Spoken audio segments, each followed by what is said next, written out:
नमस्कार साथियों, जैसा कि आप सभी को पता है लास्ट सेशन में हम लोग हाइट एंड डिस्टेंस देख रहे थे और हाइट एंड डिस्टेंस में आपको रेशियो के बारे में बताया गया था किस तरीके से आप रेशियो से बाकी जो अदर साइड है वो निकाल सकते हैं, एंगल से आप रेशियो पता लगा सकते हैं और एक डायग्राम में कई बार आपको दो दो एंगल भी दिख सकते हैं। तो एक बार लास्ट सेशन हम लोग फटाफट से रिवाइज करते हैं, फिर आपको लेकर चलते हैं सीधे नए कॉन्सेप्ट की तरफ। आज के सेशन में हम लोग तीन महत्वपूर्ण कॉन्सेप्ट डिस्कस करने वाले हैं। सबसे पहले हम लोग लास्ट सेशन में जो 30 डिग्री आपको बताया गया था कि जब भी एंगल आपको 30 डिग्री दिखे, 30 डिग्री के केस में जो रेशियो आपका होगा वो 1/2√3 हो जाएगा। ये हो गया आपका पहला कॉन्सेप्ट। सेकंड कॉन्सेप्ट की बात करेंगे, 60 डिग्री में आपको बताया गया था कि अगर एंगल ऑफ एलिवेशन 60 डिग्री है देन रेशियो विल बी 3/√3 1 2 3 3 2 1 आप ऐसे याद कर सकते हो। और जब भी एंगल आपका 45 डिग्री होगा, 45 डिग्री के केस में ये 1 हो जाएगा, ये 2 हो जाएगा और ये आपका 1 हो जाएगा। नेक्स्ट आपको 15 डिग्री के बारे में बताया गया था, प्रूफ करके भी इसका बताया गया था आपको कि ये जो है आपका ये √3 माइनस का 1 हो जाएगा, ये आपका 2√2 होगा और ये आपका √3 प्लस का 1 हो जाएगा। इसी में अगर आप देखना चाहते हो तो यहाँ पे 75 डिग्री करके भी आप सेम टू सेम कर सकते हो, बस प्लस और माइनस आपको चेंज करना। यहाँ √3 प्लस 1, ये 2√2 और ये आपका √3 माइनस का 1। जब 2-3 बार आप लिखेंगे आपको रेशियो ये ऑटोमेटिक याद हो जाएगा। फिलहाल यहाँ पे एक बार फिर से सब कुछ क्लियर करते हुए कि अगर एंगल ऑफ एलिवेशन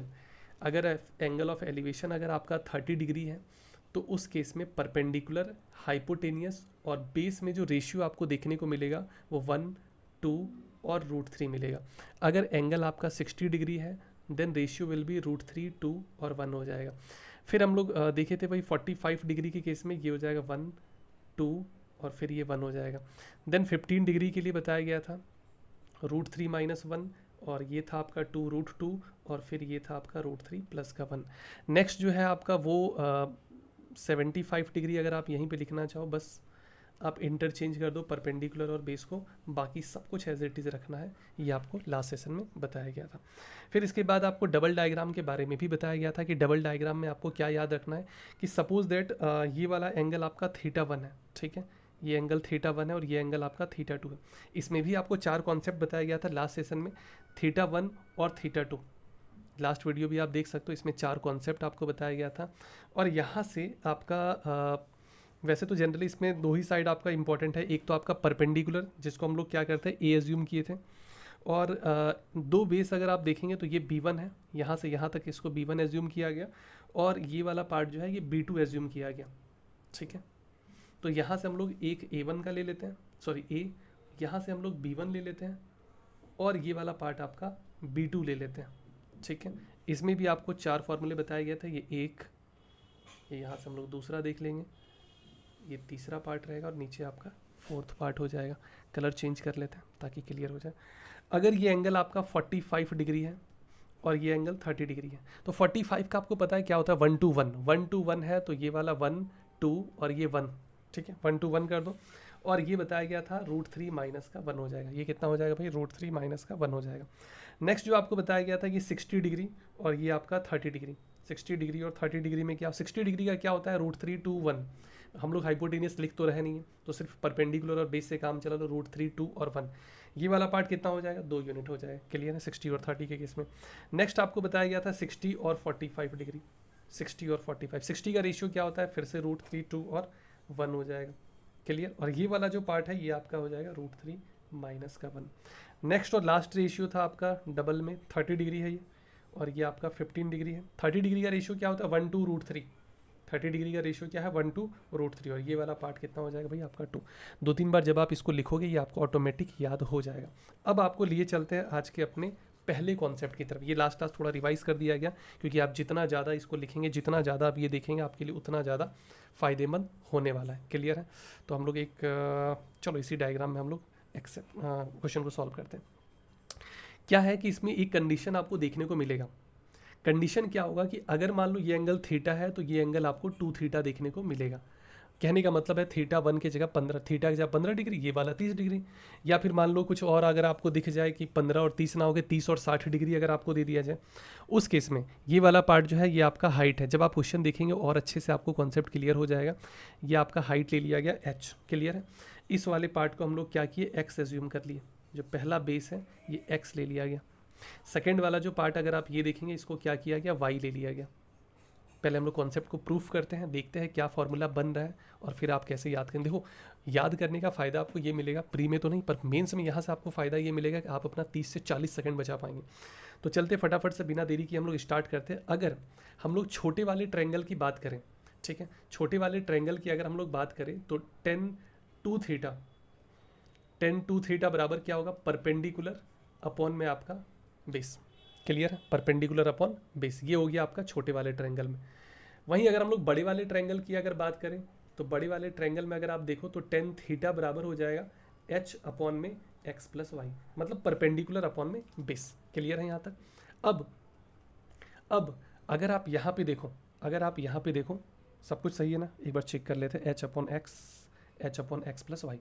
अब एक बात बताओ, टेन टू थीटा का फॉर्मूला क्या होता है, टेन टू थीटा का अगर आपसे फॉर्मूला पूछा जाए क्या होता है टेन टू थीटा, तो टेन टू थीटा बराबर होता है टू टेन थीटा अपॉन में one minus ten square theta होता है। ठीक है, ये हो गया आपका एच अपॉन में एक्स।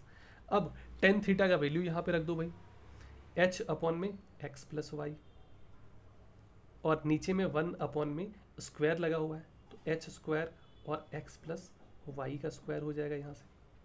देखो प्रूफ अलग अलग लोग अलग अलग तरीके से करते हैं, आप किसी भी तरीके से प्रूफ करो। प्रूफ करने का मकसद मेरा यही है कि यहाँ से जो रेशियो आपको मिलेगा वो आपको याद रखना है। एच से एच कैंसिल हो जाएगा, ठीक है, एच से एच कैंसिल हो जाएगा।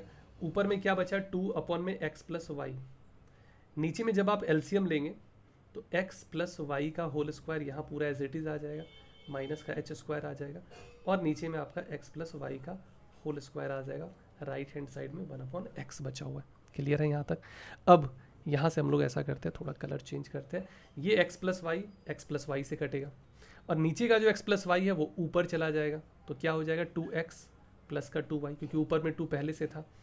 यहाँ अगर आप देखो तो ए प्लस बी का होल स्क्वायर क्या हो जाएगा, A square plus B square plus का टू ए बी और माइनस का एच स्क्वायर, और इज इक्वल टू में हो जाएगा one upon X. Cross multiply अगर आप करेंगे तो टू एक्स स्क्वायर प्लस का two Y square is equal to में X square plus Y square plus का टू एक्स वाई और माइनस का एच स्क्वायर। थोड़ा सा हम लोग मिस्टेक पता है क्या कि यहाँ पे टू इंटू एक्स वाई होगा, गलती से टू वाई स्क्वायर लिख दिया गया, पर खैर कोई बात नहीं, इसको यहाँ से हम लोग मिटाते हैं और फटाफट से इसको सही कर लेते हैं।